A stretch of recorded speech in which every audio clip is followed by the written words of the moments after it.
পুজো আসতে বাকি এখনো প্রায় 4 মাস, কিন্তু এখন থেকেই সরকারি কর্মীদের পুজোর উপহার ঘোষণা করলো রাজ্যের নতুন বিজেপি সরকার। এক লপ্তে 20% ডিএর ঘোষণা করলেন রাজ্যের নতুন অর্থমন্ত্রী স্বপন দাশগুপ্ত। একসঙ্গে এত বিপুল পরিমাণ মহার্ঘ ভাতার ঘোষণা পশ্চিমবঙ্গে নজিরবিহীন। নতুন করে ঘোষণা হওয়ায় রাজ্য সরকারি কর্মচারীদের মোট 38% ডিএ পাবেন। আধা সরকারি কর্মী, স্কুল, কলেজের শিক্ষক, অধ্যাপকরাও পাবেন নতুন হারে ডিএ। নতুন হারে ডিএ পাবেন পেনশনভোগীরাও। 1 অক্টোবর থেকে নতুন হারে ডিএ পাবেন সরকারি কর্মীরা।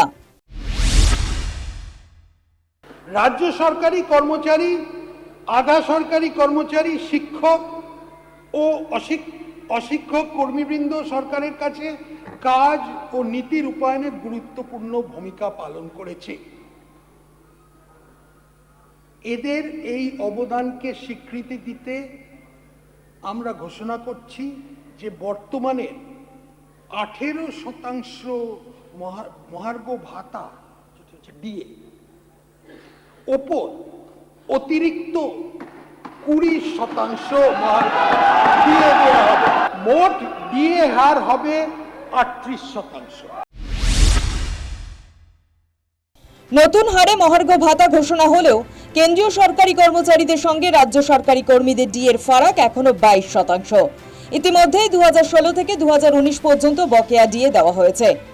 সেই কাজ প্রায় শেষের পথে। বাকি রয়েছে 2008 থেকে 2015 পর্যন্ত বকেয়া ডিএ। এই অবস্থায় ধীরে ধীরে বকেয়া মেটানোর আশ্বাস দিয়েছে সরকার। পাশাপাশি সপ্তম পে কমিশন নিয়েও আশ্বাস দিয়েছে সরকার। সপ্তম পে কমিশনের রিপোর্ট ডিসেম্বরের মধ্যে জমা দেওয়ার লক্ষ্যমাত্রা বেঁধে দেওয়া হয়েছে। রিপোর্ট নির্দিষ্ট সময় জমা পড়লে জানুয়ারি থেকেই তা কার্যকর হয়ে যাবে। মুখ্যমন্ত্রী শুভেন্দু অধিকারী জানিয়েছেন 2028-29 অর্থবর্ষে অষ্টম বেতন কমিশন নিয়েও বিবেচনা করবে সরকার। সরকারি কর্মচারীদের ইতিমধ্যে বকেয়া এরিয়ার আগের সরকার কিছু দিয়ে গিয়েছিল, আমরা আসার পরে কিছু দিয়েছি।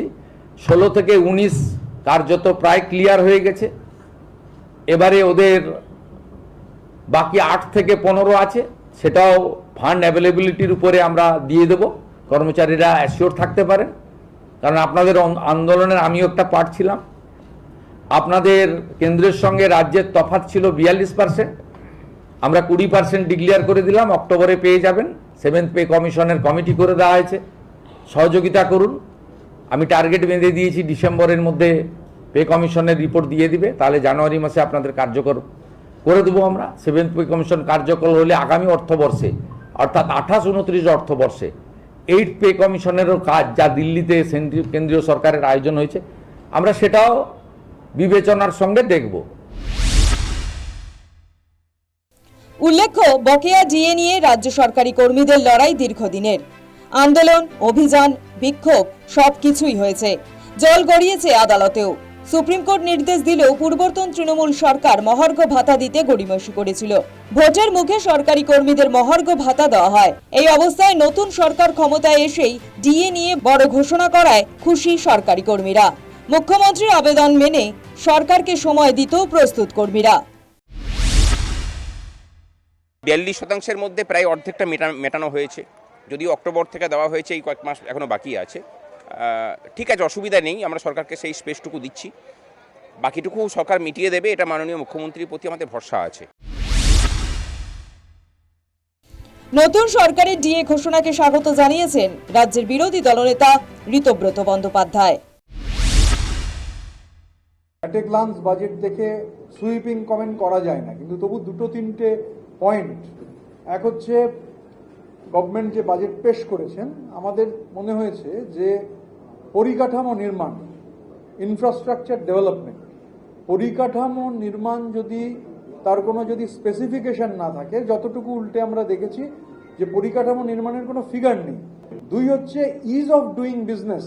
বাজেটের মধ্যে বারবার ইজ অফ ডুইং বিজনেসের কথা রয়েছে। ইজ অফ ডুইং বিজনেসের নামে যেন বেসরকারি মালিকরা প্রফিট অ্যাকুমুলেশন বা প্রফিট ম্যাক্সিমাইজেশনের দিকে না যেতে পারেন, যেটা মানে পজিটিভ, সেটাকে তো নেগেটিভ বলবো না, কিন্তু আমাদের মূল প্রশ্ন হচ্ছে পরিকাঠামো নির্মাণ। নতুন সরকার ক্ষমতায় আসা মাত্র 1.5 মাসের মধ্যেই বিপুল পরিমাণ ডিএ ঘোষণা করায় স্বাভাবিকভাবেই পূর্বতন তৃণমূল আমল নিয়ে প্রশ্ন উঠছে।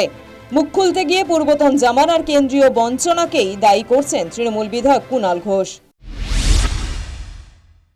আমরা গঠনমূলক বিরোধিতা করব মাননীয় মুখ্যমন্ত্রী শুভেন্দু অধিকারী এবং তার অর্থমন্ত্রী মাননীয় স্বপন দাশগুপ্ত।